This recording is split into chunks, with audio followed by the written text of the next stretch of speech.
ವಿಜಯಪುರದಲ್ಲಿ red bird mini ವಿಮಾನದಲ್ಲಿ ಪ್ರಯಾಣಿಸುತ್ತಿದ್ದ ವೇಳೆ ಖಾಸಗಿ ವಿಮಾನ ಪತನವಾಗಿ ಇಬ್ಬರಿಗೆ ಗಂಭೀರವಾಗಿ ಗಾಯಗಳಾಗಿರುವ ಘಟನೆ ವಿಜಯಪುರ ಜಿಲ್ಲೆಯ ಬಬಲೇಶ್ವರ ತಾಲೂಕಿನ ಮಂಗಳೂರು ಗ್ರಾಮದಲ್ಲಿ ನಡೆದಿದೆ.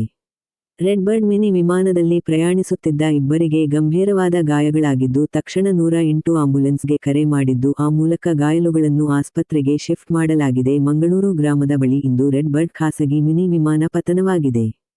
ಸ್ಥಳಕ್ಕೆ ಬಬಲೇಶ್ವರ ಠಾಣಾ ಪೊಲೀಸರು ಭೇಟಿ ನೀಡಿ ಪರಿಶೀಲನೆ ಮಾಡುತ್ತಿದ್ದಾರೆ.